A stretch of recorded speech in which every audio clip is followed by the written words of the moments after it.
Maya, hang on 1 second. I'm going to start the recording. All right. And we are now recording. So, action. Great. All right. Shabbat Shalom, everyone. Shabbat Shalom. I'd like to welcome you to my B'nai Miztvah and thank you for tuning in to celebrate with me and putting in effort to be here. This experience with Judaism Your Way has been incredible and has taught me a lot about who I am as a Jew. Today, I would like to share all of that with you so that hopefully you will also feel enlightened. B'nai Miztvah is a coming-of-age ceremony that signifies moving from childhood to adulthood. The B'nai Miztvah recognizes that change and seeks to take something that might have been challenging and frustrating and make it into something worth rejoicing. For me, this B'nai Miztvah has been a journey of stepping into leadership and taking control of my own learning. You will hear background noise. There's some right now. My role here today is to lead you through this entire experience and show you what I have learned. So good morning, everybody. Shabbat Shalom. My name is Rabbi Karen Aviv, and I'm on the rabbinic team at Judaism Your Way. And I just briefly want to share with you how amazing it has been to work with Maya and her family and watch her change and step into leadership, to be able to lead this entire ceremony. It's just been profound, and I couldn't be prouder of her.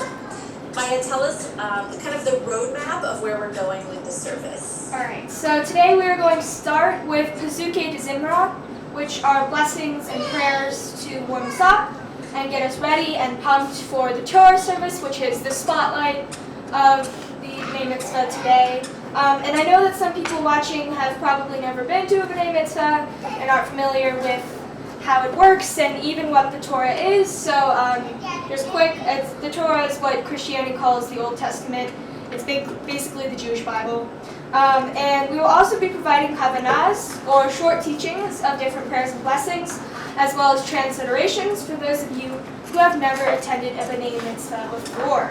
I will also be using a different start to each blessing, so instead of the traditional Baruch Atah Adonai Eloheinu Melech HaOlam, I decided to use a different blessing formula because one, it's gender neutral instead of masculine, and the language used in it is much more of a collective we instead of big guy in the sky, which personally is not my thing. If that's yours, it's completely fine. So now this is how the separate the new start goes. So it's Nevarech et Ein Chachayim Ruach HaOlam, and again that will be in every transliteration. Or if you want, you can just say the traditional Baruch Atah Adonai. I'd also like to thank my teacher and Rabbi Karen Aviv for helping me prepare, and my parents for putting me in this program and setting up this B'nai Mitzvah. I'd also like to thank my grandparents for tuning in to the dress rehearsal on Thursday and genuinely putting in a lot of enthusiasm and support throughout this entire process. Finally, I would like to ask you all to please join with me in prayer, even if you are on mute, and direct your attention to me, which you kind of have to. It's such an honor to be here, and I hope that you all enjoy the ceremony. So we're going to kick off the B'nai Mitzvah this morning with a song called Hine Matov. It's from a book called Psalms, which is a Greek word. The Hebrew word is Tehillim, and it means yay or praise poetry. And Maya's going to lead us in Hine Matov, call and response. So Maya, you're on for the call, and I'll sing the response. All right, so Hine Matov, first of all, is about rejoicing in the company of others and in the company of our loved ones. We as human beings are connected to each other through ways we are not really sure of. This prayer is especially important in times like these, so please join with me in bringing ourselves together again and putting the broken pieces of our community into one whole unit. So, again, this is call and response. So, Hine Matov U'Manayim, Hine Matov U'Manayim, Shevet Achim Gam Yachad, Shevet Achim Gam Yachad, Hine Matov U'Manayim, Hine Matov U'Manayim, Shevet Achim Gam Yachad, Shevet Achim Gam Yachad, Hine Matov Shevet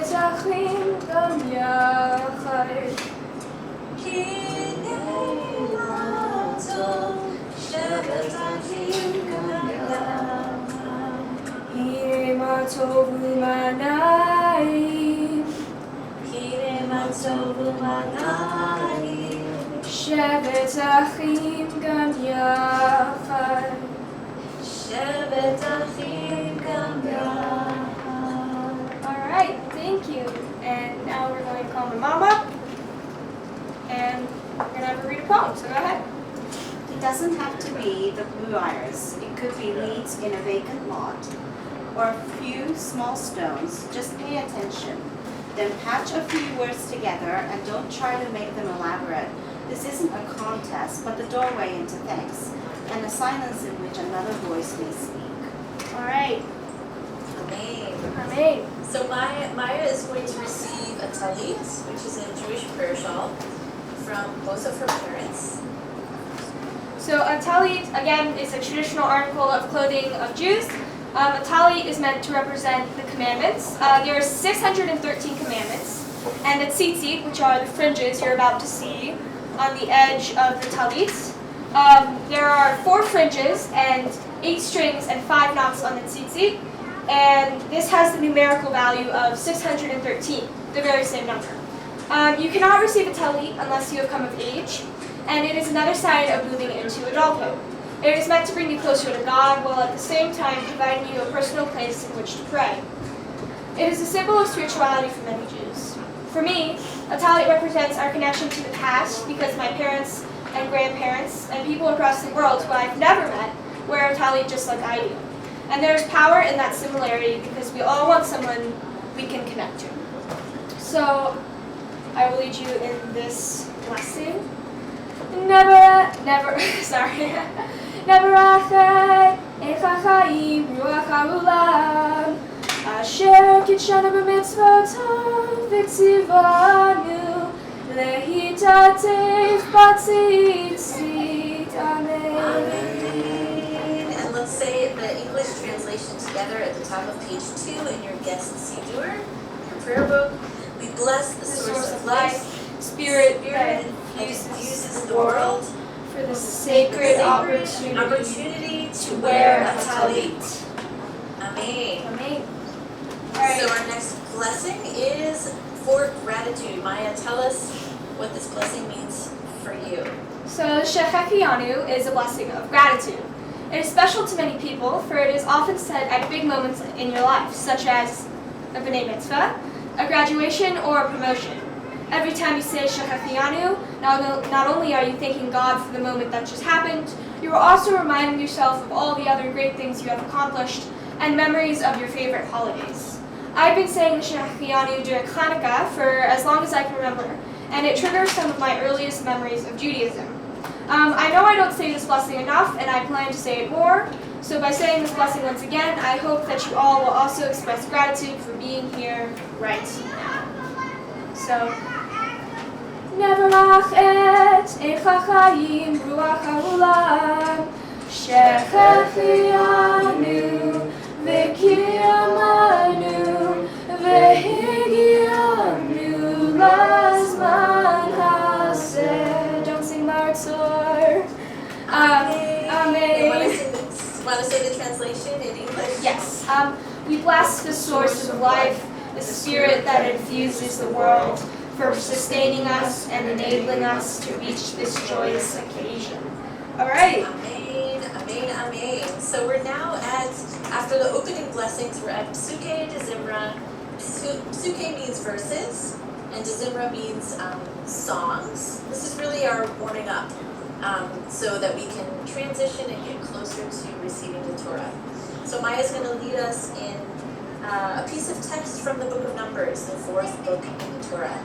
Maya, teach us. So in English, Matovu, which is the prayer we're going to be saying, means how goodly are thy tents, O Jacob, thy dwellings, O Israel.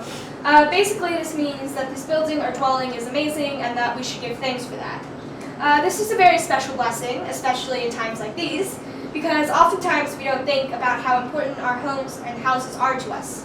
I know that I just consider my house somewhere I live, not something special and to be thankful for. But with this blessing, it asks you how to remember how defenseless we would be without our homes, how we would just be another people ready to be swept away with the next snow. Our houses are our barriers and our protectors at the same time, and this prayer asks you to realize that. So, Ma Tovu. Ma Tovu, Alecha Yaakov, Ishmushdecha Yisrael. Ma Tovu, Alecha Yaakov, Ishmushdecha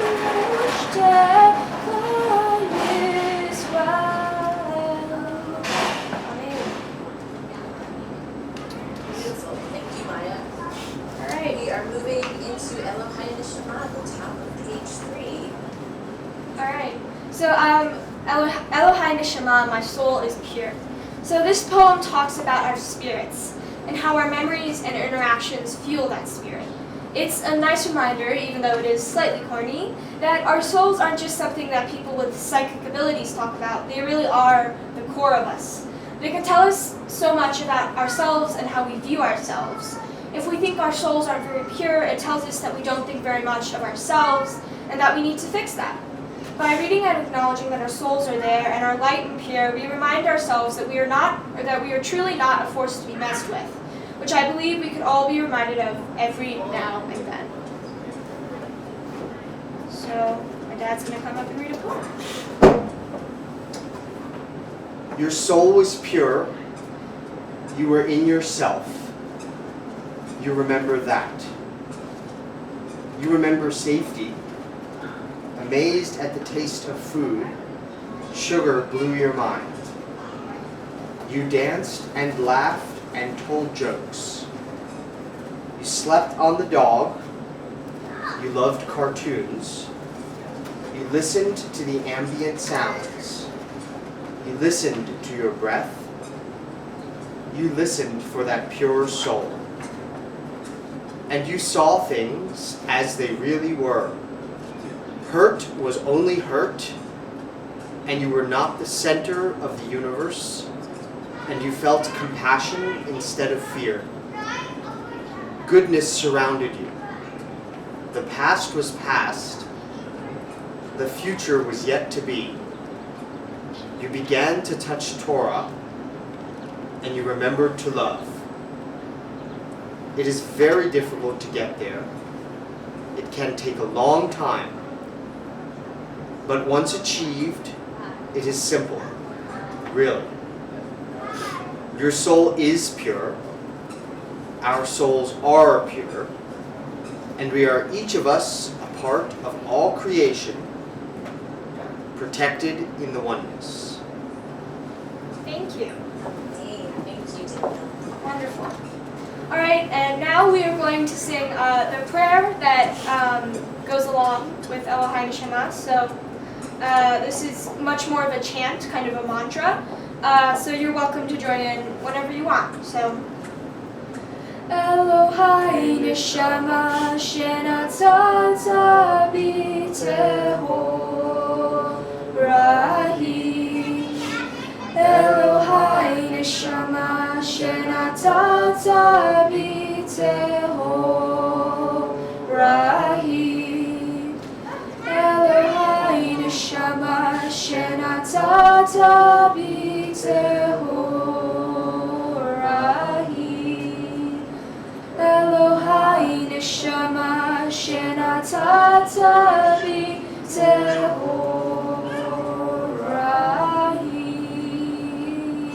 Thank you very much. Amen. Amen. All right. And so next we have So Maya, morning lessons. yeah, this is a moment for everybody who's here in the Zoom room to participate a little bit. So Maya, tell us what you'd like to do, and maybe I'll read the things out loud in the chat. It might be easier for me to read them.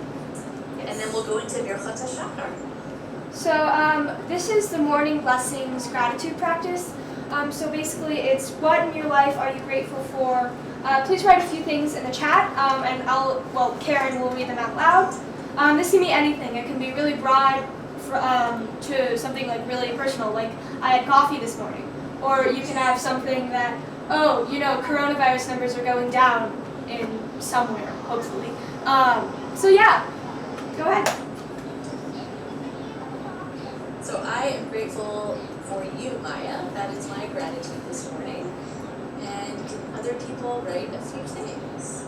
Yeah, so I am grateful for, well, let's see, I gotta think a little bit. I gotta thank for my parents for putting in all this effort. You guys can't see it, but this place is like decked out with balloons right now. And we got a rug down here, and sunflowers, and we're also having friends coming later, so there's like a lot of things there, just all the organizational and all the money. That's a lot of things to be grateful for, so. So your grandmother said, I'm grateful for you, Maya, and your parents, and for inclusiveness, for technology. Shehafianu. Woohoo! Yes, Shehafianu. Great. Yes. And then Eddie said, grateful for being part of the celebration. Amen, amen, amen. Thank you. Yeah. Ron said, we are grateful for you and all our grandchildren. Great. And when we express gratitude, it opens up our hearts and it helps us connect to something larger than ourselves. Which leads us into the next section of Suke de Zimra, the verses of Yeh, which is called Birchot HaShachar, their morning blessings to wake ourselves up, and you'll find them on page 4 and then at the top of page 5. So Maya, tell us what Birchot HaShachar are all about. So this is another prayer that brings back some of my earliest memories of going to temple on Saturdays. Because of those memories, this prayer is very special to me. It reminds me of a community of people who otherwise may not have even known that each other existed, but they're coming together to sing and start the day off the right way. This is really important because being able to take a break from our daily schedules and just sit and sing isn't something we normally have the time to do. And taking a moment out of our busy days just to do that makes it something special, unique, and insightful for all of us. So this one is kind of long, so bear with me.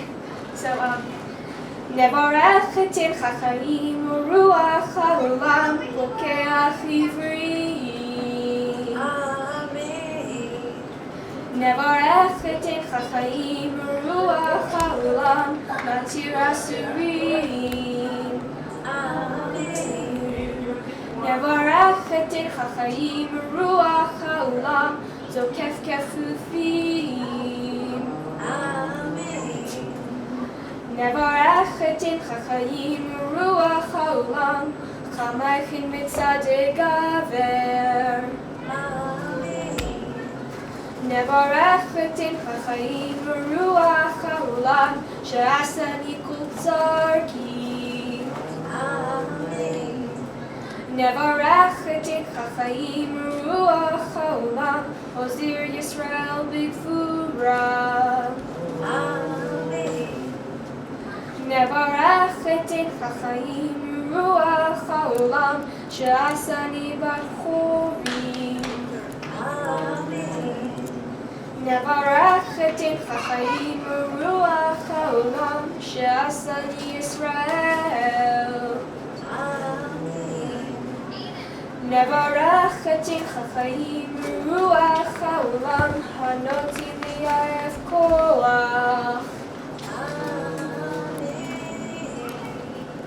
Thank you all. We're going to continue on with some more gratitude, and I think Yuko and Daniel are going to be reading this psalm that is on the top or the middle of page 5 in your guest Siddur, and Maya's going to teach us what you think this poem is about. So this poem again is this is another one about spirituality. In our everyday lives, we tend to hustle and bustle and work, but never stop because we have so much more important things to do. This poem is asking you to live with attention, to stop for a few moments and notice the things you are too busy to notice.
Next up, I think.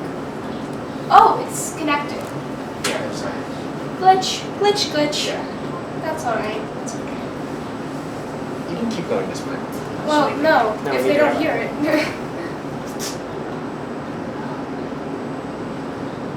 A bug flew into my face.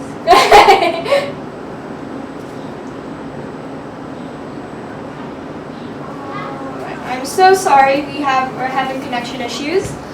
So you probably missed most of that poem. But we are going to move on to Essa Anai, which is Psalm 121. I lift my eyes up to the mountains. And this is actually one of my favorite prayers, so yeah. So this prayer is called Essa Anai. It's about the mountains and pays homage to where we are today and the beautiful view of the Rocky Mountains. Currently, you can't see them, but they are there, and they are very pretty. So, personally, the mountains have always been a special, significant place for me. They are a getaway from all the crowded beaches and cities. The mountains are a place for me to relax and really enjoy myself. As a result, I felt a need to spotlight them in my B'nai Miztvah, so I put this prayer in here to symbolize that important place in my life. So,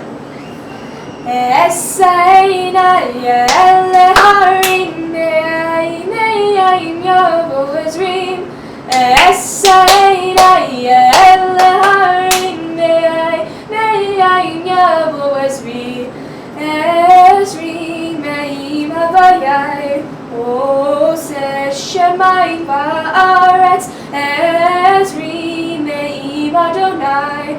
Oseh shemayim va'aretz, Esainai el harim, me'ayim yavo ezrim. Esainai el harim, me'ayim yavo ezrim. Thank you. I mean, that was awesome. Alright. Transition us to Ozi V'Zimrat Yah. Maya, I'll just share a little bit about where this prayer song comes from. This is part of the text in the Torah after the Israelites have crossed the Red Sea and the Egyptians were chasing them in the desert, and the water parted, the sea went back over the Egyptians, and the Israelites are sort of in this wow moment of awe and wonder and incomprehension about what has just happened. So we think of Ozi V'Zimrat Yah as both fear and freedom. Alright, thank you, Karen. So this blessing is about using your strength to push through fear. Fear is something that I think we all struggle with, me included. As a naturally anxious and fearful person, I find that I'm almost always afraid of something, whether that be, challenging like the status quo or getting a bad grade on a test. It's hard to push through fear. Fear is debilitating and can really rock a person's core. I'm not sure if I would really be able to use my strength or my confidence in myself to push through fear. I mean, I push through fear every day, but that's because I have to, because unless I want to get left behind, I don't have another option except to keep on chugging along. This prayer is an interesting one for me because it's a hope or a dream for another life, where the world isn't as corrupt as it is now, where strength is always the one that prevails over fear. This might be why I was so drawn to this prayer, because I'm a poet and a writer, so of course I'm a dreamer. And this prayer is about a dream that people would like to turn into reality. And that's kind of cool, even if it is a little cheesy. So, this one, I believe, is also a call and response. Ozi V'Zimrat Yah, Vayehi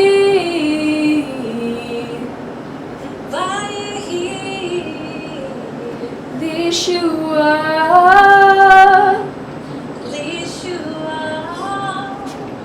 Ozi V'Zimrat Yah,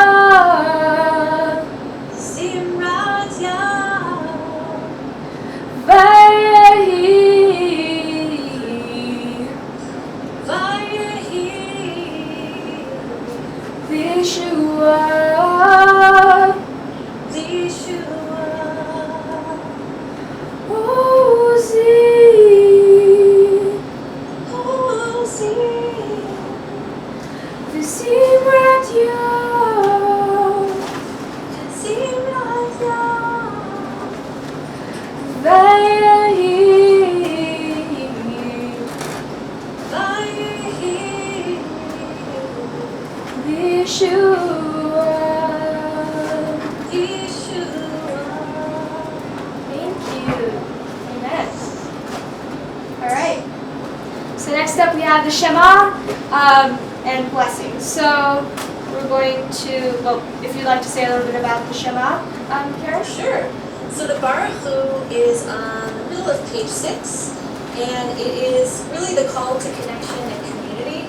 It's where we come together, we stand if you're able, and the idea about standing for the Baruch Hu is that the word levarech, which means to bless, and Baruch Hu and Baruch, they're all related.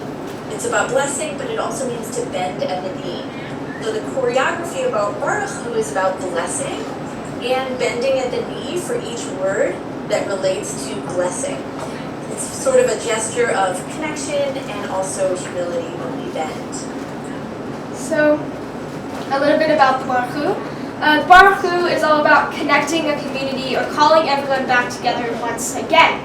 That said, this is another classic prayer, one that most people know if they have attended any sort of Jewish service before. It's something that I can remember vaguely singing on Sunday before Hebrew school. This prayer is one of the most special prayers in the service because it's all about community. Obviously, none of you all are here right now. You're all around the U.S. and further, leaving me here serenading a bunch of computers. One of the most challenging things to come to terms with when realizing that everything about my B'nai Mitzvah was going to change because of our good old Auntie Corona was that I was going to be completely alone and isolated on one of the most important community events of my lifetime. It was a devastating blow for me because community is something that I lack somewhat, with my relatives all living so far away, with not going to any kind of Jewish service in the year, and with being multiracial. It's kind of hard to find my place, and I'd hoped that this would be one of those times where I could, and hopefully it still will be. However, this prayer is good for us because it reminds us of how important and essential community is to our lives without us even realizing it. And even more important is that this prayer is a promise of something, a promise of better times where we may all be in person together. And although it isn't as valuable as actually being in a community, it is something that can help brighten our days and give us something to look forward to. So I want to invite you all, even if you're far away in your houses, to rise if you're able to, and Maya's going to lead us in the Baruch Hu. Baruch Hu et Adonai HaMevorach, Baruch Adonai HaMorach Leolam Vaed. Yevarech Adonai Chaim, Ruach HaOlam, Yotzer Or Uborei Choshev, Oseh Shalom Uborei et HaKol. Amen. Be seated. All right. So now we're at a poem at the top of page 7, Eder Sidur, by Shlomo Ibn Gavriel, an amazing 11th century Spanish Jewish poet and mystic. All right. So this poem is about nature and how stunning it is. I've had the opportunity to travel to many places and experience how amazing our surroundings really are. As a poet and a writer, I have tried countless times to capture the beauty of a moment and a place, but I find that most of those times those pieces failed in really expressing those places. And not because the writing was bad, or because I wasn't in the right mood, but because it is almost impossible to really capture the feeling or the sight of a time in nature. Other things, darker things, like anger and fear, are easier to write about because there's things that everyone can appreciate.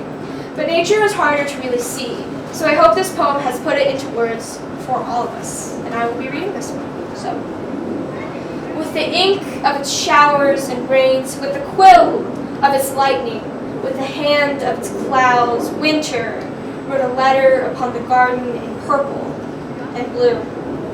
No artist could ever conceive the like of that, and this is why the earth, grown jealous of the sky, embroidered stars in the folds of the flowers. Thank you. Amen. I'm going to call on grandparents to unmute yourselves. So for Ahava Rabbah, which means boundless or endless love without beginning or ending.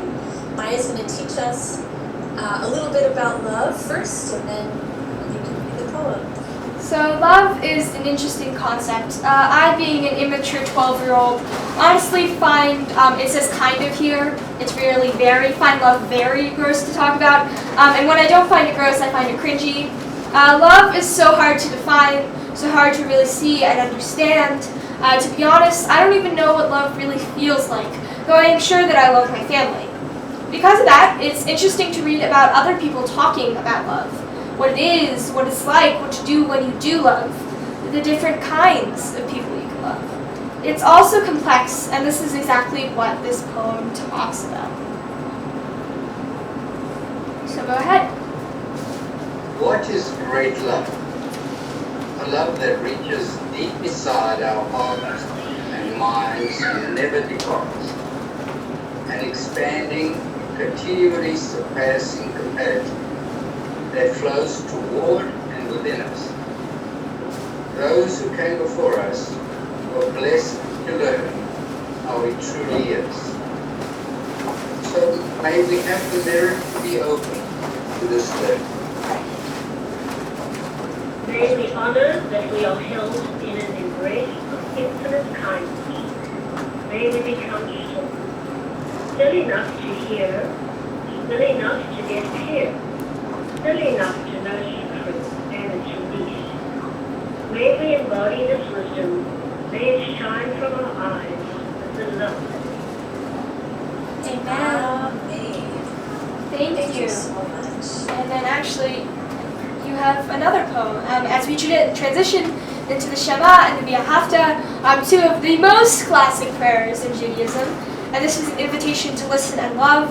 And once again, the grandparents are going to read the poem at the top of the page. It is all one. The valleys, the mountain, the shore, and the sea. It is all one.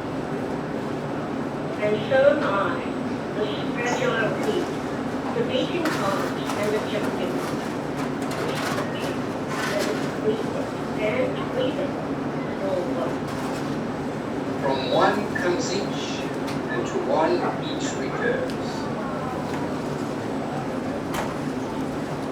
And in between is one as well. One in anger, and one in song, one in play, and one in pain. One in danger, one in redemption. It is all one, and one is all there is. I sing the wonders of all that is one to the simple truth that I know of this country. Hey, thank you. So Maya, teach us about the Shema. Yes, the Shema is one of the most essential and key prayers in the entirety of Judaism. And because of that, I'm going to ask you all to unmute because just to sing this one, even if it is messy, because it is the most important of all of them. It talks about an interconnectedness between every living and non-living thing in the universe. It talks about one God and one people and one whole being of life. Though I'm not entirely sure if I agree with this, the magnitude of this idea is truly inspirational to think about. What would it mean for all of us to have these bonds that tie us together while also leaving room for our own individuality? It is an interesting thought, especially in times where the human race has once again given way publicly to violence for no good reason. If we hate each other so much, how is it possible that we are all connected, that we all stemmed from the same being? God is such a complicated idea and entity, and the human race's connection to this God, and therefore to each other, is long and full with rich history. Think about all the people who have thought of this prayer before, and who have believed in it with all of their heart. You are now adding on to that trend, and so I'd like to ask you all to sing with me. So again, There's also an amazing Jewish mystical custom that dates back to before the Spanish expulsion of Jews in 1492, where the mystics would cover their eyes as part of their meditative experience of the Shema. When we block out visual stimulation and input, it allows us to go inward a little more deeply. So if that's your practice, I want to encourage you to close your eyes for the Shema. If you've never done it before and want to try something new, you can do that as well. So Maya, can you teach us and lead us in the Shema? All right, so Shema Yisrael Adonai Eloheinu Adonai Echad.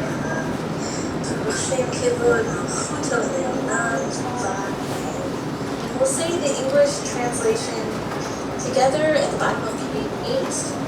Listen, all people who ask questions about the universe. The source of all life is an unfolding process. Everything is connected to our mist. All right. So next we have the Ahavta. My dad's gonna come up. So the Ahavta is a prayer that is about loving life, loving God, and binding ourselves to both of those things. Most people don't know this, but the Ahavta is actually a continuation of the Shema, and therefore carries some of the same principles. This is another staple prayer of Judaism, one that most Jews know. Since this prayer is about loving God and creating a connection between Him and ourselves, instead of ourselves and other people, the Ahavta further carries the message of interconnection. This message is not stressed once, but twice in just a regular service, not to mention dozens of times throughout the Torah and various biblical books. Whoever created Judaism obviously wants us to know and remember that we were all once just humans, with our own personalities and perspectives, until circumstance and environment changed that. Until we became enemies, or until we forgot what it was once like. There's a line from the book Little Prince, I love that, the movie's really good too, that speaks to this. All grown-ups were once children, but only few of them remember it, is what it says. And it's true with this as well. All enemies were once people, but none of them remember that. Memory is tricky and finicky, but still extremely important. This prayer helps spark my memory, and I hope it will help spark yours as well. So, ready? V'ahavta et Adonai Elohecha b'chol levacha u'b'chol nafshecha u'b'chol me'odecha v'hayu hadvarim ha'eleh asher anochi mitzavecha hayom al levavecha v'shinatam levanecha v'dibarta bam v'shivtecha b'veitecha uv'lechtecha b'derech uv'shokbecha uv'kumecha uv'kshartam leot al yadecha v'hayu letotafot b'neinecha uv'chtavtam al mezuzot beitecha uv'isharecha.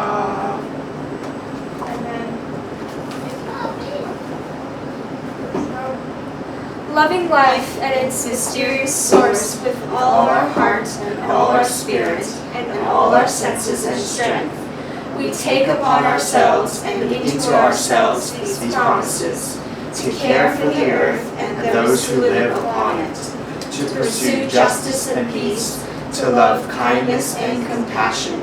We will teach this to our children throughout the passage of the day, as well as in our homes, and as we go on our journeys, from the time we rise until we fall asleep. And may our actions be faithful to our words, that our children's children may live to know. Truth and kindness have embraced, peace and justice have kissed and are one. Thank you. Amen. So we are now at the bottom of page 9 in your Siddur, Yi Chamocha, which means who's like the one. Okay. So this prayer is about being afraid and having to work through that fear. This is a universal feeling for everyone and is captured in a part of Exodus, just like Karen said, when the Red Sea parted. I've had many Michamocha moments throughout my life, but one that I remember most was when I was about to see my grades for the science semester final. I know it seems like a relatively small thing in the grand scheme of life, but I find that most of my self-esteem and self-worth is centered around my intelligence, and I unfortunately think that having the best grades determines my intelligence. I was so afraid of not getting what I considered to be high enough because I didn't feel good about the test after. FYI, high enough for me is 95% or above.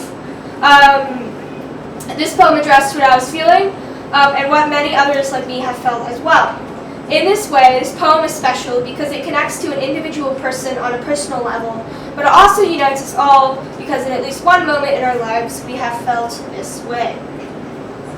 So, Mi'ika mocha bali madonna, mi'ika mocha nedar b'kodesh, norati lo tosefele, norati lo osefele, yadai dai dai dai yadai dai dai dai, yadai dai dai dai yadai dai dai dai, yadai dai dai dai dai dai dai. Baruch atah Adonai Ga'al Yisrael. Amen. We are at the Amidah, which is a moment of silent standing meditation in Jewish spirituality. So I'm going to call on the cousins on page 10 to lead us in a 7-breath meditation after Maya teaches us what this means to her. Alright, so this poem is about meditation. Meditation in general is about living in the present moment and enjoying it. It is about being aware of yourself and your surroundings. This meditation is about being hyper aware of all of those things and connecting to everything in our lives. This is a very important message, especially in this day and age. I know that I have a lot of trouble slowing down and noticing, which coincidentally is also an extremely important skill for a poet and a writer. Every time I stop and try to write and think about things, I find myself referring back to this meditation. In this way, this poem is important to me because it connects two very important parts of my life, faith and fun. Take it away. Breathing in, I take breath into myself. Breathing out, I join the web of being. Breathing in, I rest in the present. Breathing out, I am part of past and future. Breathing in, I honor the shrine of my body. Breathing out, I honor the shrine of the cosmos. Breathing in, presence fills me. Breathing out, presence holds me. Breathing in, I witness what's broken. Breathing out, I bow to what is perfect. Breathing in, I offer gratitude for what is. Breathing out, I accept all that changes. Breathing in, I pray for peace for myself. Breathing out, I pray for peace for all beings. Thank you. Amen. Thank you so much. Alright, so next we have Avot V'Imaot, which is all about ancestors. So, is there any background you'd like to give, Karen, or shall I start? I'm just going to invite everybody to stand if you're able, because this is a meditation about time and ancestors, and we want to stand to honor the people who came before us.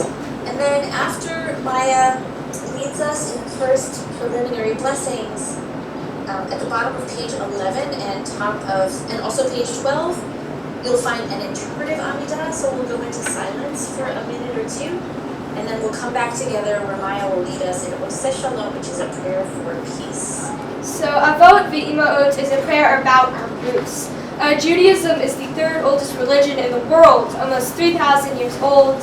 Throughout that period, we fell and still fall into the same repetition of mass genocide, expulsion, and pain, which sounds really bad, but it's true. This prayer is to remind us all that our ancestors struggled too, as we all struggle, and that we should basically quit complaining about getting the wrong ice cream flavor on our birthdays. Struggle is a part of the Jewish conscience at this point. The name Israelite literally means divine struggle. One of our holidays, Purim, is about the attempted genocide of the Persian Jews, and anti-Semitism is the oldest form of racism, but it's still quite alive today and has been on the rise in the past few years. Now, I won't launch into a whole speech about this because this isn't the time, but pain is something that can unite a group of people like no other thing. It has united thousands of people over the summer because of George Floyd and the fact that June is Pride Month. In some ways, we need pain to find community and to find solace, and the Jews are no different. Today, however, instead of being united through pain with others that are alive currently, I would like you to think of your ancestors who have struggled and find solace in the knowledge that they eventually overcame it all and passed into death. Okay. Baruch atah Adonai Eloheinu v'Elohei Avotenu v'Imotenu Elohei Avram, Elohei Yitzchak, Elohei Yaakov, Elohei Sarah, Elohei Rivka, Elohei Rachel, Elohei Leah, Ha'el Hagadol, Hagibor, V'Hanora, El Elyon, V'Omer Chasadim Tovim, V'Koneh HaKol, V'Sefer Chasdei Avov V'Imaut, U'Mevi Goel Livnei B'neihem, L'ma'an Shemo Be'achava, Melech Hozer U'Mashil U'Magi, Baruch Atah Adonai, Magen Avraham Be'ezrat Sarah. Amen. And we'll go into silence for a minute.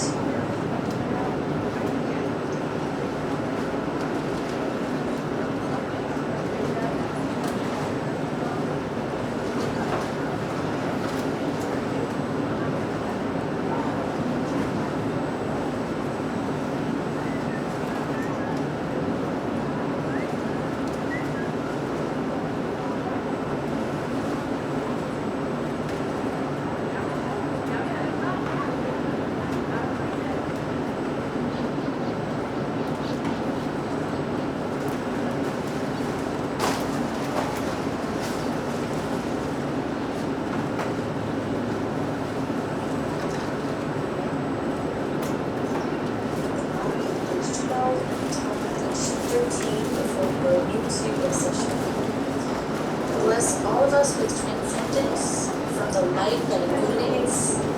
Bless all of us with immersion and awesome connection.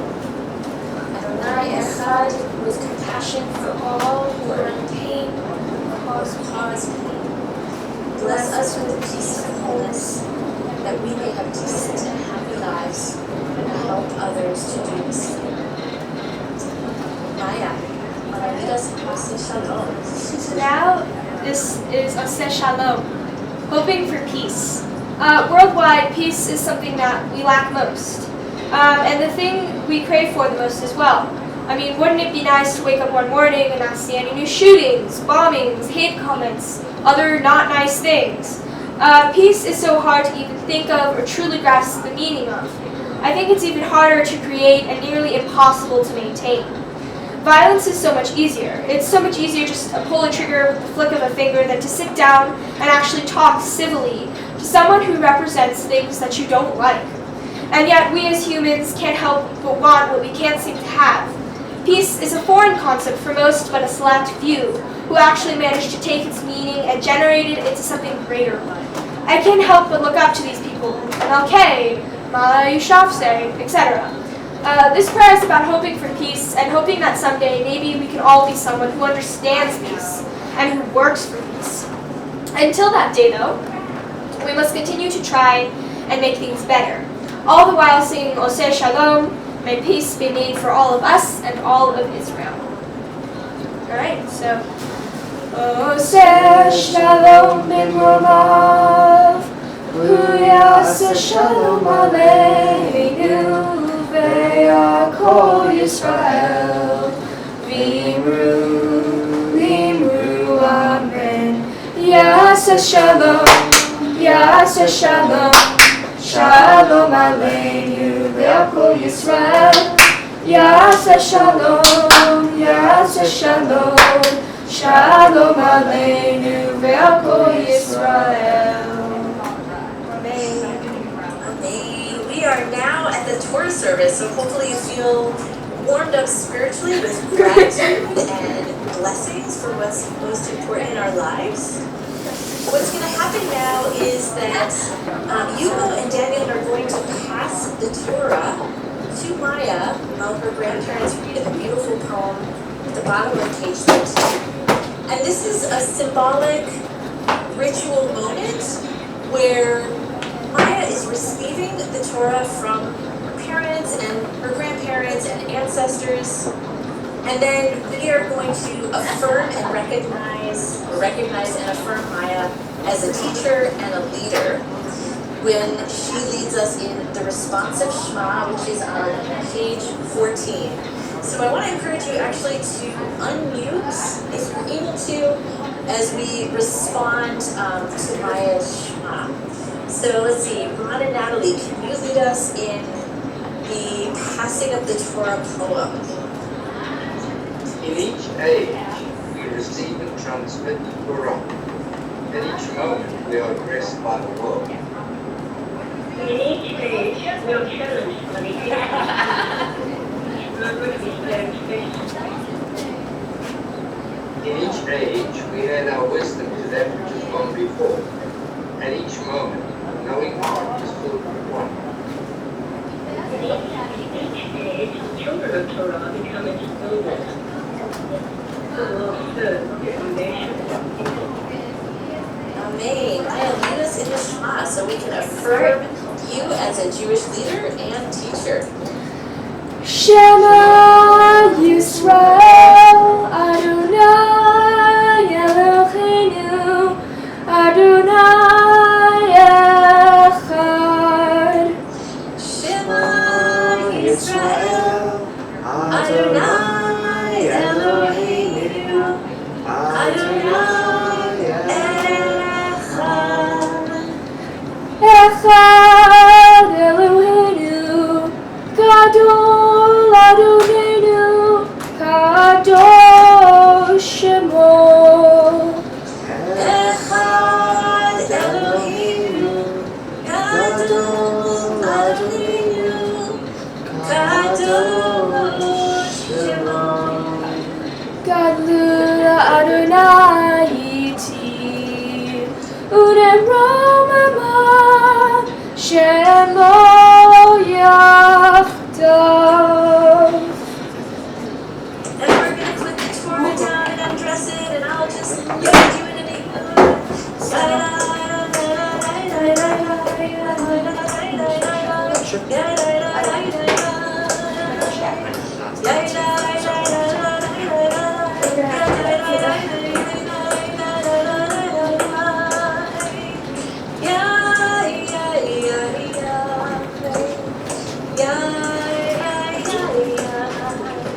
Alright.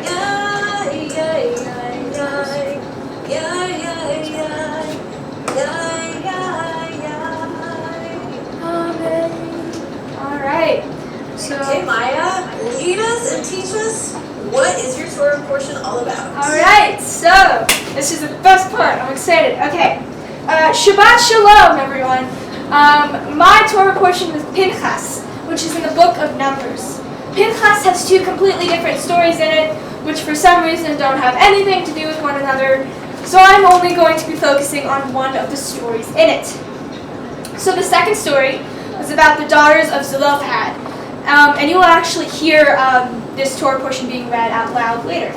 So their father had died, and it was custom that the sons of a man would receive their father's inheritance. But the daughters of Zelophehad could not receive any, for they were women, not men. Their father's possessions would go to their uncles, and they would be left with very little. The daughters did not agree with this law, and went before Moses, asking if he could do something about it. Moses consulted God, and God told him to change the law, giving not only the daughters of Zelophehad their father's inheritance, but also changing the law for future women as well. I personally enjoy this story very much, and it symbolizes something very important for me. The daughters were trailblazers, especially in a time where it was harder to speak up. They showed that people, especially people in positions of power, cough, cough, Trump, cough, cough, make mistakes and bad judgments. The system always has flaws, and the daughters of Zelophehad proved that. In this way, this story is extremely inspiring to know that our mothers and ancestors before us weren't afraid to speak up. So we shouldn't be afraid to speak up either. However, after really taking a look at this story, I started to notice several things that were off about it. For one, how is it that it took this long for someone to take action and step up to this law? Had generations of women before simply gone along with this law, even if they knew it was unfair? But more importantly, what about the law itself? This law was made by God, who then told Moses about it, who then enforced the law. But regardless, this law was made by God. So if God made this law, then what does that say about God? How could this all-powerful, good, rights ruler make a law that is such a blatant, obvious disregard of basic human rights? We, the Jews, are all supposed to be his children, so he's supposed to care for all of us. Except this law is proof that he doesn't see all of us equal. And when I realized this, I couldn't have been more disappointed and hurt and shaken. In Judaism, every prayer starts with the words, Baruch atah Adonai Eloheinu melech haolam. This roughly translates to, I praise to you, eternal, our God, sovereign of all, and then the prayer would start. Us Jews care so much and are so dedicated to God that we literally start every single blessing thanking and praising him. But the question in my mind was, should we really thank this man, or deity, or supernatural force, whatever this person is? And this isn't the only instance in the Torah where a law sounds inhumane, sexist, ageist, or just downright disgusting. If you take the time to look closer, you'll realize that a lot of the later stories also have these things hidden in them, but are masked with other more obvious things. Though it might take a moment to notice all of this, they're definitely there, which just adds to the conundrum. Do we really want to put all our faith, trust, and effort into this person that seems to make an awful lot of horrible judgments? I know that the version of God in my head, if I even have one, is of a fair and just ruler, not someone who seems to either be extremely ignorant or just downright awful, both of which are not easily forgivable. So the question is, if this is true, then what does it mean for me as a Jew? After all, Judaism is a religion. It's based around faith. And if we do not agree with this faith, then is it even possible to be Jewish? Does it make me less of a Jew for doubting that? This is a question I have grappled with for some time now, even if it wasn't exactly in this context. If you don't know, I'm half Japanese and half Jewish, and the Jewish half of my family comes from South Africa. Pretty bizarre, I know. When I was younger, I always felt closer to my Jewish side, and then when I first moved here, my Japanese side. Now I'm back to my Jewish side, though I'm sure that will change in the future.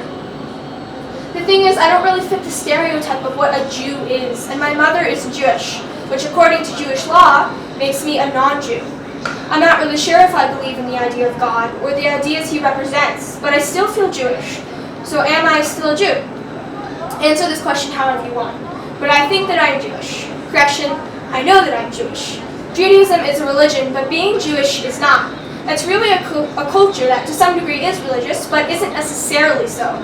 For instance, I know that Ashkenazi Jews tend to be very obnoxious, verbal, and funny, which is not something you would really know unless you're part of that Jewish culture.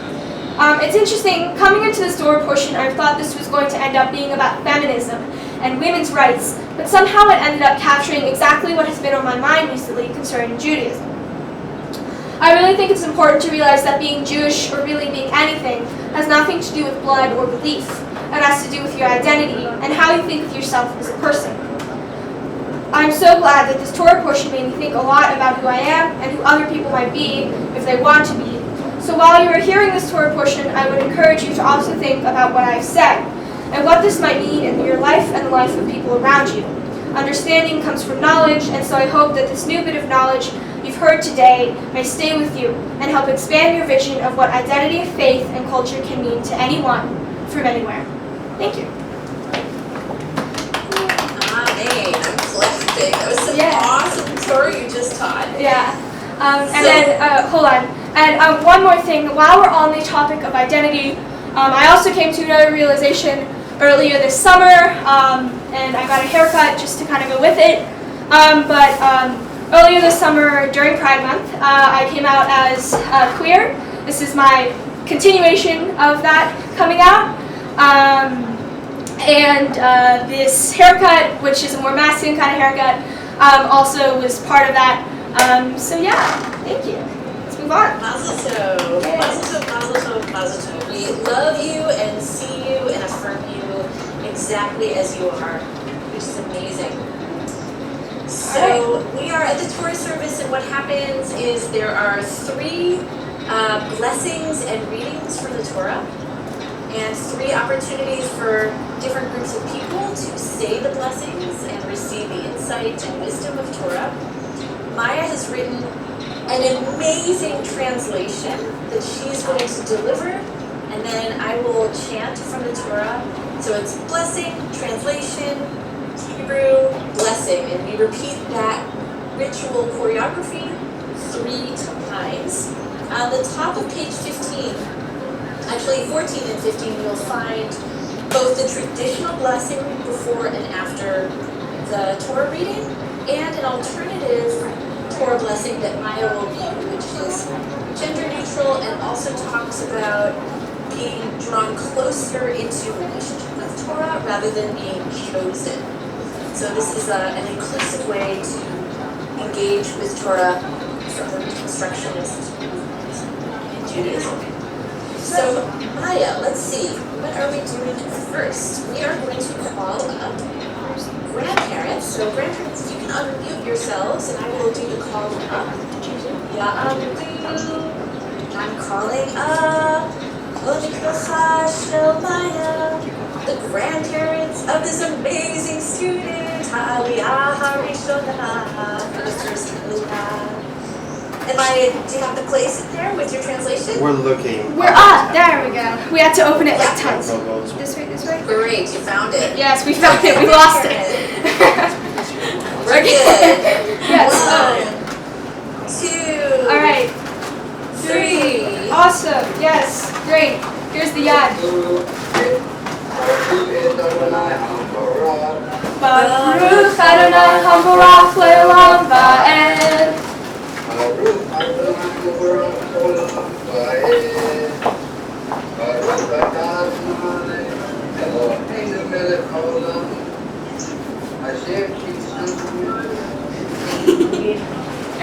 Asher b'chorban mikohavim v'natam lanu et Torato.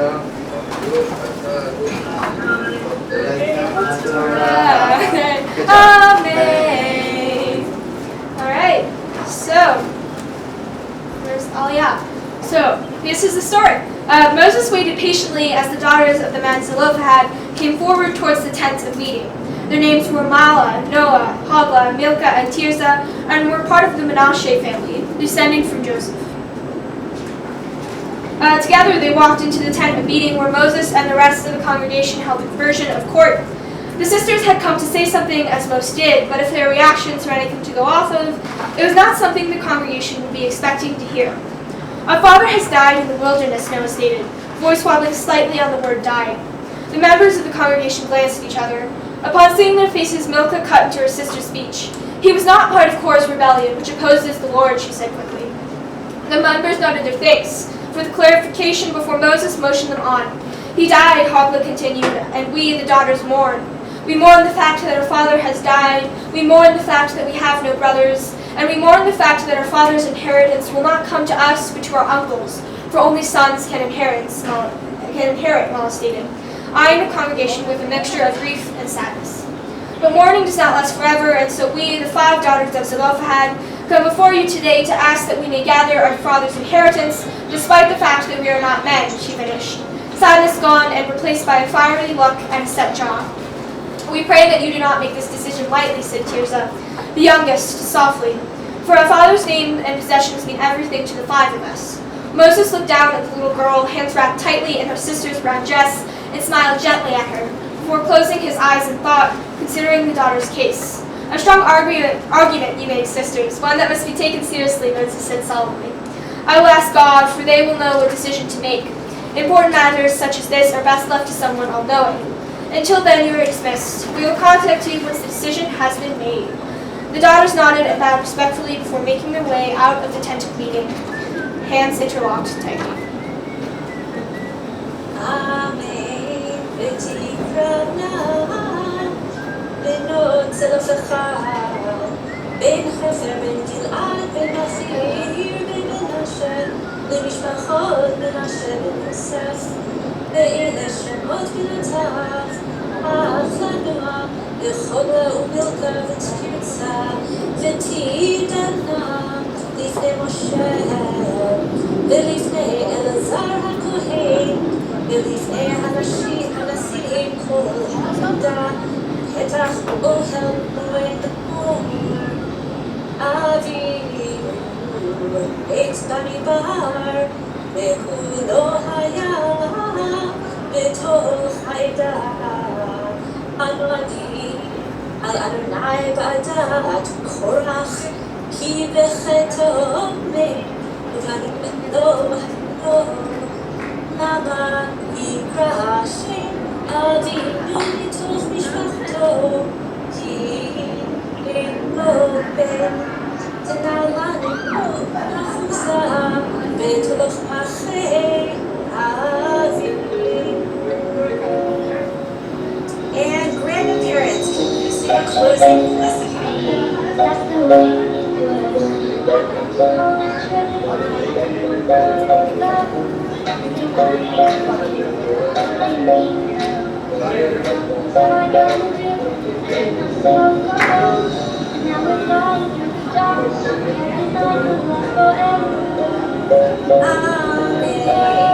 I'm so sorry, there's very loud pop music playing right now, so I can't really focus. It's okay, Maya, because we can really hear it this time. Keep going, okay.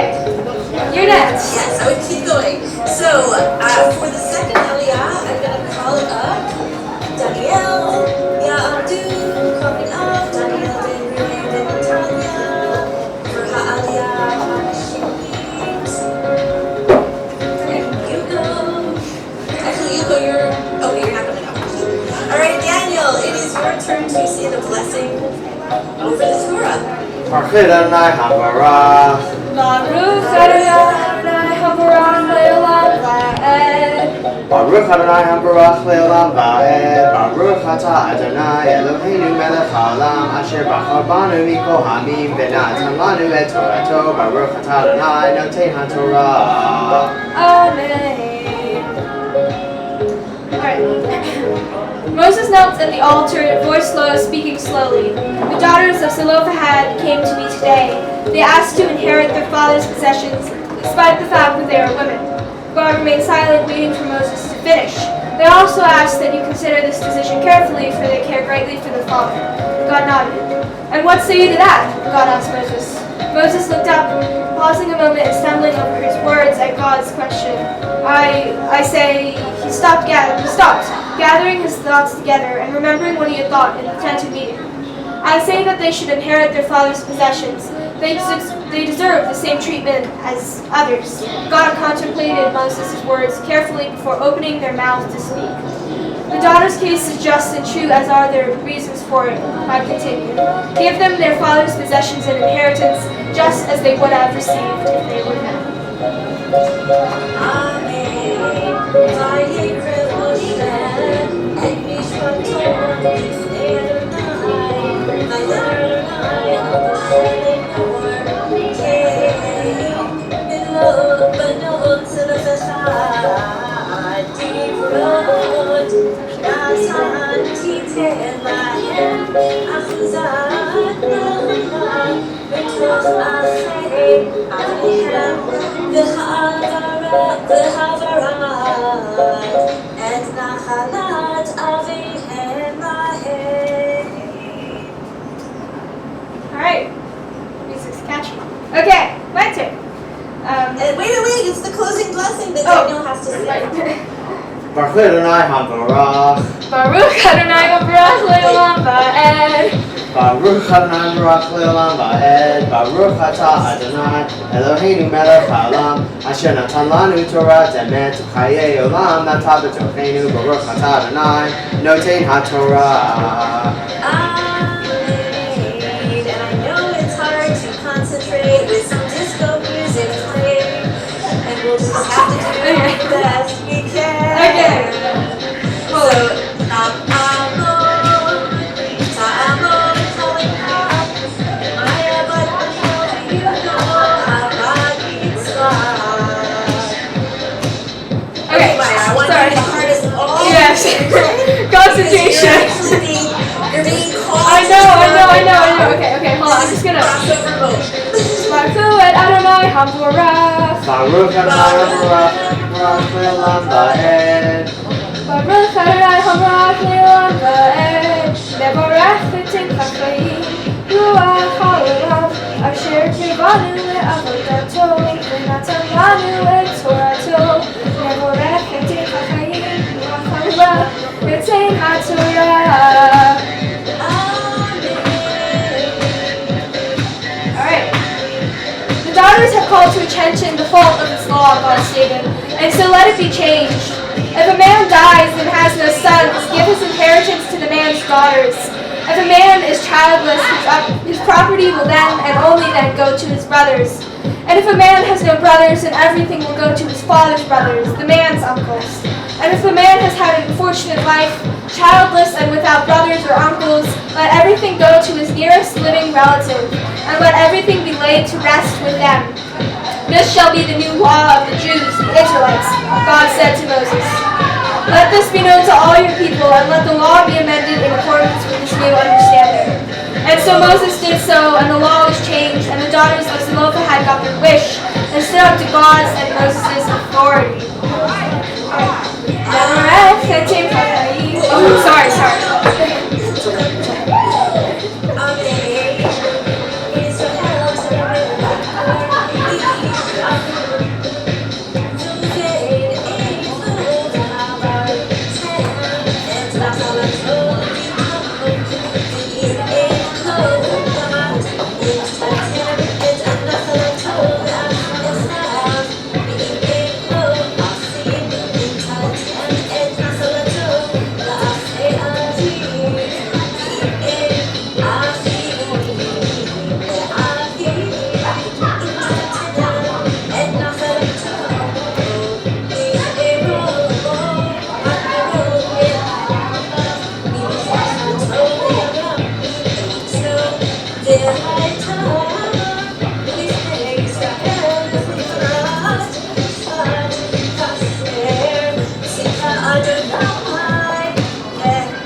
Zumba class. Alright. Okay. Closing blessing. Closing blessing. מברך את חיים רוח העולם אשר נתן לנו תורת אמת וחיי עולם נתרבותנו. מברך את חיים נותן התורה. Amen. So Maya, you have officially become a B'nai Mitzvah. Yay! You have taught and led, and everything from here on out is just amazing. Are you missing on the cake?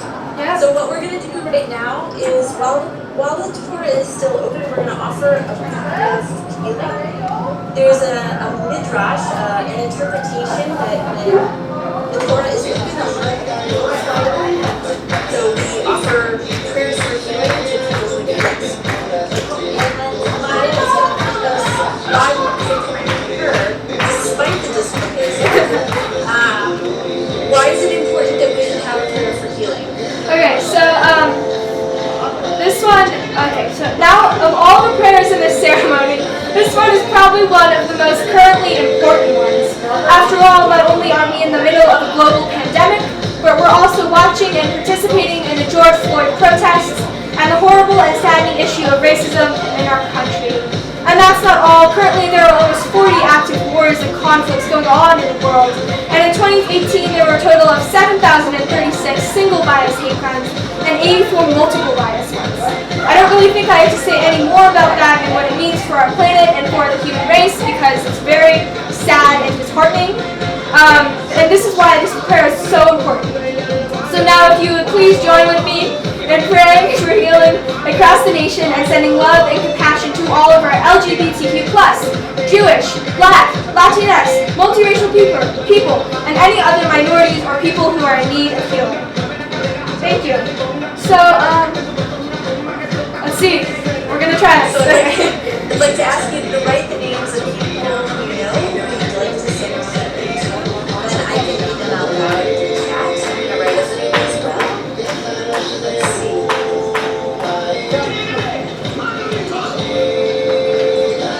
I'm just writing my own, but if you've got names of people that you please write them.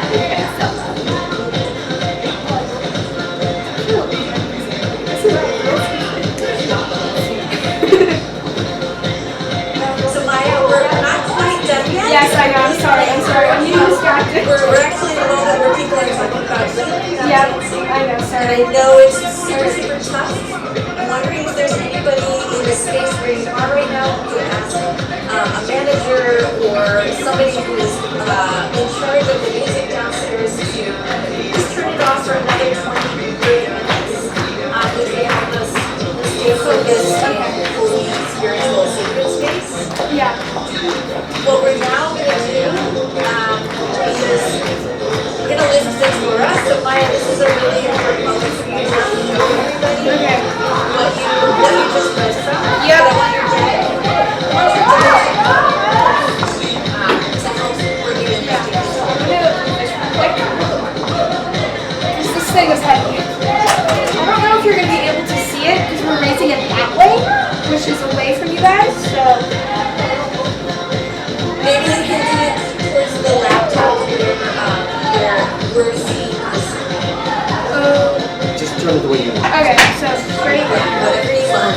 Slow, slow, slow, slow. We are at the top of page 21. 1, 2, 3, go. God, this thing is Mizo Tatora, I share some of there. Can you guys see it? Yes, Israel, Adonai, B'yad Moshe. That was amazing. And I'll lead us in Torah, Torah, Torah, Torah, Torah, Torah, Torah. Shiva Lanu Moshe. Torah, Torah, Torah, Torah, Torah, Torah, Torah. Shiva Lanu Moshe. Torah, Torah, Torah, Torah, Torah, Shiva Lanu Moshe. Torah, Torah, Torah, Torah, Torah, Shiva Lanu Moshe. One more time. Torah, Torah, Torah, Torah, Torah, Torah, Torah. There's the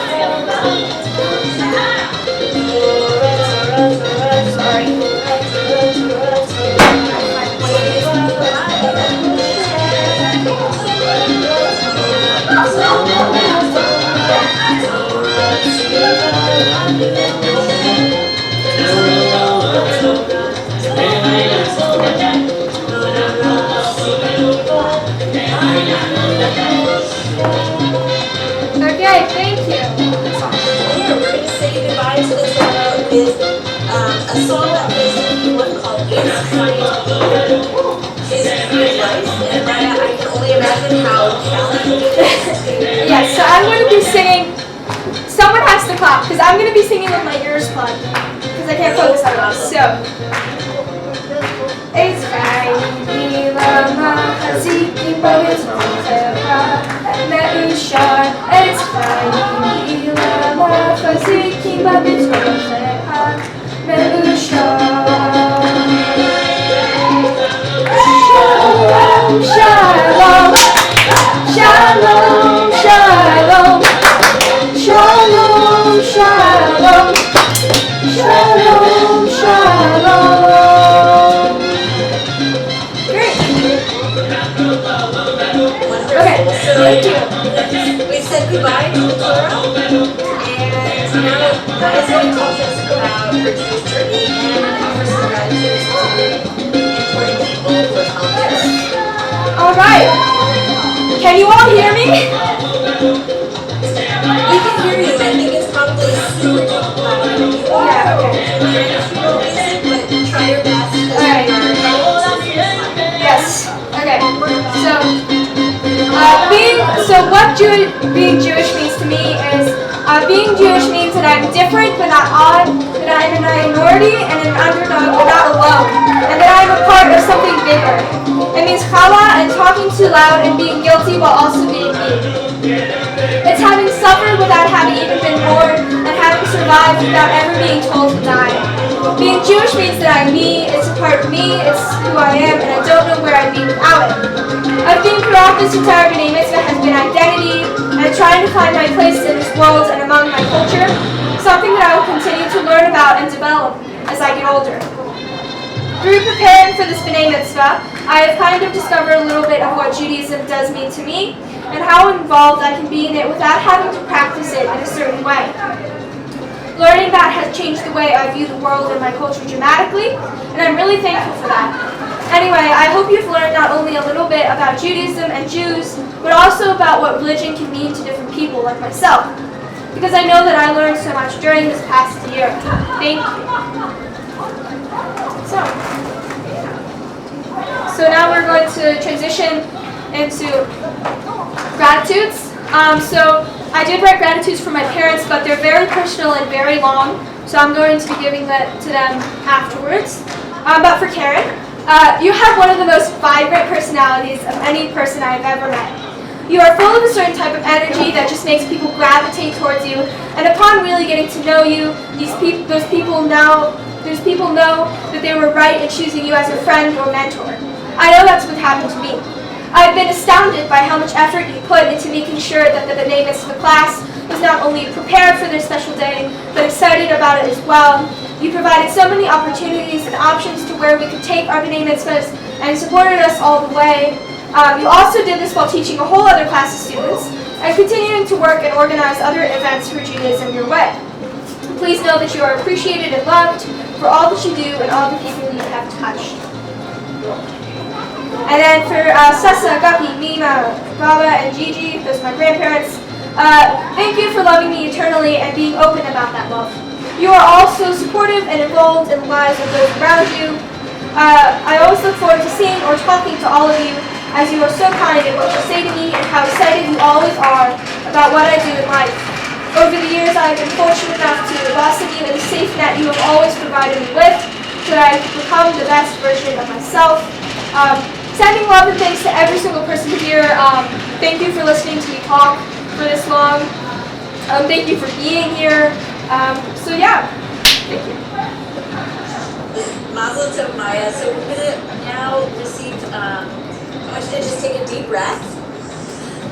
Inhale and exhale, because now you just get to receive blessings and appreciations from people who love you dearly.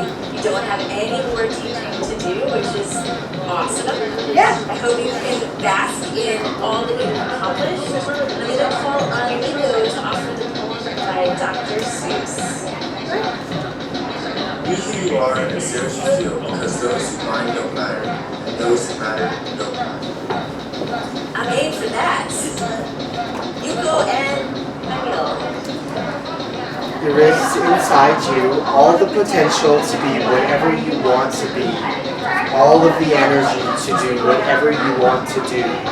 Imagine yourself as you would like to be, doing what you want to do, and each day take one step towards your dream. And though at times it may seem too difficult to continue, hold on to your dream. One morning you will awake to find that you are the person you dreamed of, doing what you wanted to do, simply because you had the courage to believe in your potential and hold on to your dream. Amazing, thank you. I'm going to call on your grandfather to read this poem called Allow. There's no control in your life. It's like you're having a lot of bolts containing a flame. Then a stream will create this is the time to speak your love.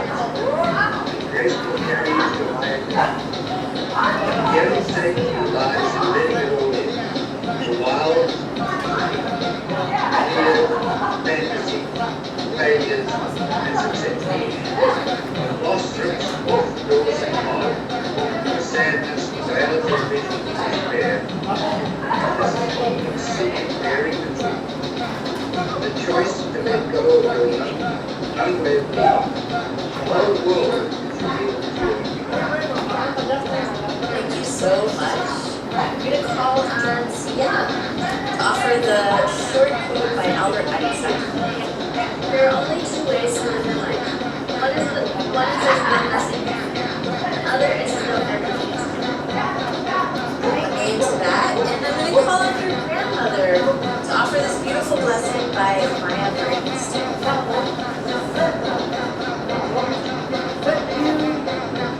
May you take follow your passion, to the inspire, use and create. The state of our community, flourishing, and continuity. Based on your journey, you can witness in this life.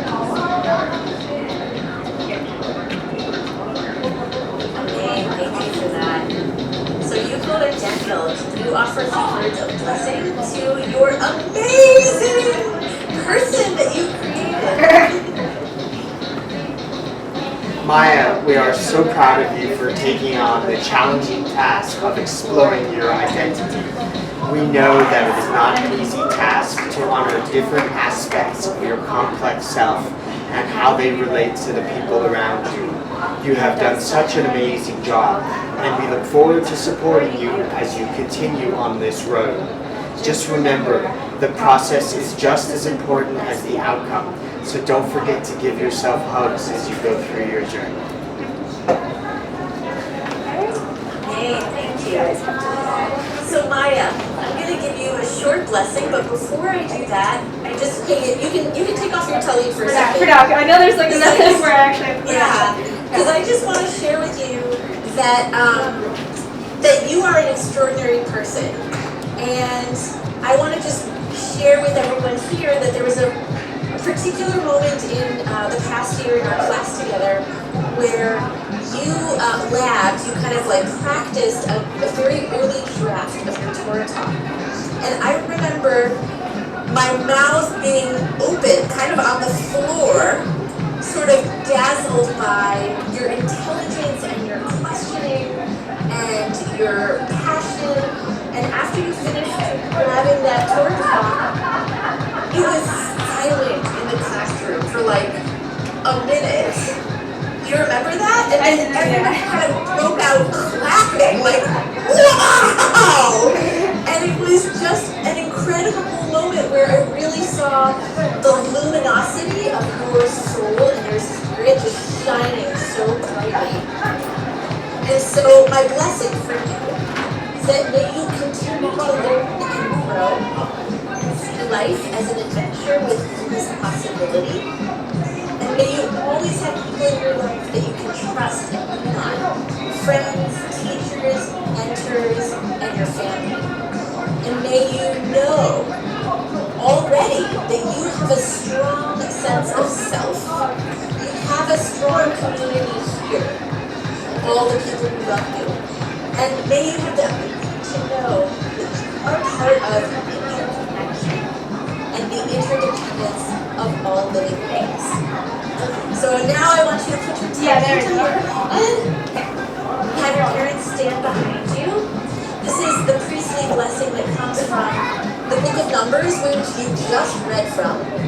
This is where a teacher gives a blessing to a student because the student has demonstrated that you're a teacher now. So thank you, Maya, for being my teacher this past year. It has been profound, and I'm so grateful to you. I want to ask everybody to do this with your hands if you can. This is the traditional kind of way that Jewish people and our loved ones have blessed one another. I call it kind of the divine rabbinic shazam coming through your fingers to bless Maya. And I'm going to read the blessing in Hebrew. Yivarech Adonai v'yishmerecha. Kehi Ratzon, may the source of life bless you and protect you. Ya'er Adonai panav elecha v'yichudeka. Kehi Ratzon, may the light of the sacred illuminate your life with meaning. Yisa Adonai panav elecha v'yasem lecha shalom. Yehi ratzon, may that shining radiance shine through you and lift you up. May you always know peace. May this be so. Amen, amen, amen. You can take off your tallit. I hope you feel the warm fuzzies of all the love that people are sending you from around the world. We're going to almost conclude our B'nai Miztvah with first Kaddish, which is a moment to remember people who have died, and because they were here, we are here, and to appreciate they were here and have shaped our lives. So Maya is going to lead an interpreted Morris Kaddish, and I'll lead the traditional Morris Kaddish. Praise the world, praise its fullness and its longing, its beauty and its grief. Praise stone and fire, lilac and river, and the solitary bird at the window. Praise the moment when the whole bursts through pain, and the moment when the whole bursts forth in joy. Praise the dying breath, beauty with all your breath, and praising, see the beauty of the world is your own. Amen. Amen. So I want everybody who, if you are thinking of somebody who has passed on, to really call up your memories of that person and to hold the soul and the life of that person in your heart. And I will lead us in the mourner's Kaddish. Yid Kadal, Yid Kadash, Shemei Rabbah. Ve'alma divrach Yutei v'yamlish malchutei v'chayechon uv'yomechon uv'chayei dechol Beit Yisrael v'agala uv'izman kari v'yimru amen. Yehei Shmei Rabbah mevorach le'olam amen. Yitbarach v'yishtabach v'yitpa'ar v'yitroman v'yitnaseh v'yithadar v'yithaleh v'yithamal shmei shal brichu le'eleh kol brichata v'shirata tushbechata v'nechemata ta'amiran v'alma v'yimru amen. Yehei Shlam Rabbah min Shemayim Chayim Aleinu Yom Kol Yisrael v'yimru amen. Oseh Shalom Hu Yaseh Shalom Aleinu v'al Kol Yisrael v'al Kol Yoshvei Tevel, all living beings on earth. May the memories that we carry with us of people whose lives have influenced us, may that be a blessing for all of us. So we are about to congratulate Maya. Maya, how do you feel? I feel good. I'm feeling good. Yeah. Pretty amazing. I hope that you feel incredibly proud of your effort. So it's a custom to end a B'nai Mitzvah by throwing candy or flowers or something sweet at the student who has become a teacher. They're confetti popping me, so. Okay, so I'm going to count on 3, and you'll see Maya get pelted with something. I want everybody to unmute because we're going to have a cacophony of voices, and we'll sing Siman Tov U'Mazel Tov. Doesn't matter if it's delayed, it's just joyous noise to congratulate you. So on the count of 3, 1, 2, 3, go!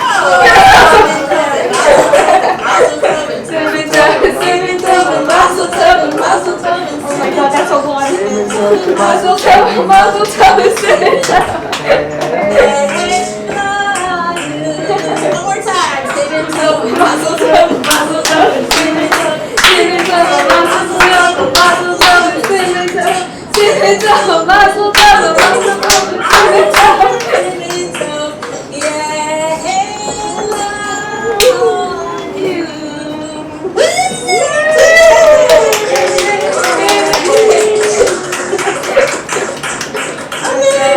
You all can't see the ground right now, but oh my god. And it's all over the bottom floor too. That's fine. Okay, thank you everyone. Thank you so much for coming. Thank you everyone for being here. It's been such a pleasure to create sacred space with all of you. Thank you.